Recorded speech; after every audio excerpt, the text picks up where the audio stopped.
Hi hello, ഞാനിന്നിവിടെ പറയാൻ പോകുന്നത് ഗോവയിലേക്ക് പോയതിൻ്റെ യാത്രാവിശേഷങ്ങളാണ് കേട്ടോ.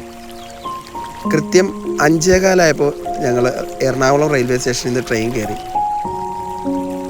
ഞങ്ങൾ 14 പേരടങ്ങുന്ന അയൽക്കൂട്ടം അതിൻ്റെ ലാഭവിഹിതം കൊണ്ടാണ് ഈ ഗോവയിലേക്കുള്ള ട്രിപ്പ് പ്ലാൻ ചെയ്തിരിക്കുന്നത്. ഏകദേശം ഒരു 9-10 മണിയായപ്പോഴേക്കും ഞങ്ങൾ കോഴിക്കോട് റെയിൽവേ സ്റ്റേഷനിലെത്തി. അപ്പോൾ തന്നെ ബ്രേക്ക്ഫാസ്റ്റിനുള്ള വിളി വന്നു. പുറത്ത് പോയി ഞങ്ങൾ 14 പേർക്കുള്ള ഫുഡ് വാങ്ങിച്ചു. വീഡിയോ എഡിറ്റ് ചെയ്തിട്ട് ഡബ് ചെയ്യുമ്പോൾ പോലും എൻ്റെ വോയിസ് കറക്റ്റായിട്ടില്ല. നിങ്ങൾക്കും അത് മനസ്സിലാവും, കാരണം അത്രയ്ക്ക് ജോലിയായിരുന്നു ഗോവൻ ട്രിപ്പ്. അങ്ങനെ വാങ്ങിച്ച ബ്രേക്ക്ഫാസ്റ്റ് ഞങ്ങളെല്ലാവരും കൂടെ കഴിച്ചു. ഈ ട്രിപ്പിൻ്റെ മറ്റൊരു പ്രത്യേകത എന്ന് പറഞ്ഞാൽ ഇവിടെ പല പ്രായക്കാരാണ് കേട്ടോ ഉള്ളത്.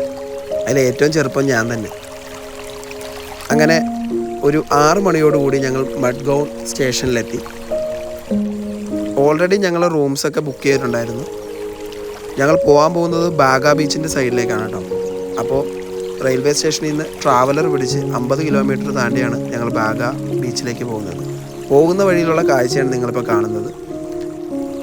ഇരുവശങ്ങളിലും കാണുന്നത് മസാജ് സെൻറ്ററും അതുപോലെ തന്നെ പാർട്ടിയാണ് കേട്ടോ. കസ്റ്റമേഴ്സിനെ ആകർഷിക്കാൻ വേണ്ടിയിട്ട് അവർ പല നമ്പറുകളും കാണിക്കും. അങ്ങനെ ഞങ്ങൾ ബീച്ച് സൈഡിലെത്തി. അവിടെ ഇതുപോലെ തന്നെ DJയും അതുപോലെ തന്നെ റെസ്റ്റോ ബാറുകളൊക്കെ ഉണ്ട് കേട്ടോ. കുറച്ചു നേരം ബീച്ചിൻ്റെ സൈഡിലൊക്കെ നിന്ന് കുറച്ച് ഡാൻസൊക്കെ കളിച്ച് അതിനുശേഷം ഞങ്ങളും തീരുമാനിച്ചു DJ അറ്റൻഡ് ചെയ്യാൻ. അങ്ങനെ നേരെ ഞങ്ങളൊരു റെസ്റ്റോ ബാറിലേക്ക് പോയിട്ട് DJ അറ്റൻഡ് ചെയ്യാൻ പോയി.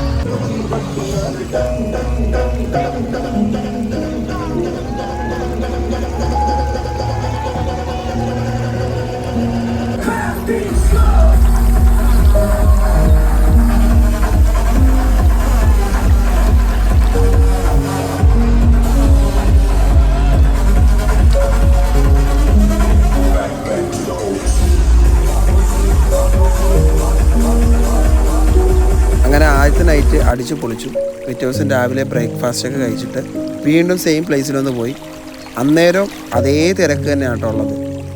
പക്ഷേ ടോട്ടലി സൈലൻ്റാണ്. DJയും കാര്യങ്ങളൊക്കെ ഈവനിങ്ങിലാണ്. അങ്ങനെ ഞങ്ങൾ 14 പേരും കൂടെ 7 വണ്ടി റെൻറ്റിനെടുത്ത് ഗോവൻ ടൗണിലൂടെ ഒന്ന് കറങ്ങാൻ തീരുമാനിച്ചു. ഇത് കൃത്യം ഒരു കേരളം തന്നെയാണ് കേട്ടോ. വലിയ മാറ്റമൊന്നും എനിക്ക് ഫീൽ ചെയ്യുന്നില്ല. പക്ഷേ ലൈഫ് സ്റ്റൈൽ ടോട്ടലി ഡിഫറെൻ്റ് ആണ്. കേരളത്തിലെ ലൈഫ് സ്റ്റൈലല്ല ഗോവയിൽ. പലർക്കും പല അഭിപ്രായങ്ങളാണ് ഗോവൻ ട്രിപ്പിനെ കുറിച്ചുള്ളത്. എനിക്ക് ഒരു ആവറേജ് ട്രിപ്പിനപ്പുറം ഒന്നും തോന്നിയില്ല. എനിക്ക് തോന്നിയ കുറച്ച് കാര്യങ്ങൾ നിങ്ങളായിട്ട് ഷെയർ ചെയ്തു. ഇതുപോലത്തെ വീഡിയോസിനായിട്ട് വീണ്ടും നിങ്ങൾ പ്രതീക്ഷിച്ചിരിക്കുക. Thanks for watching.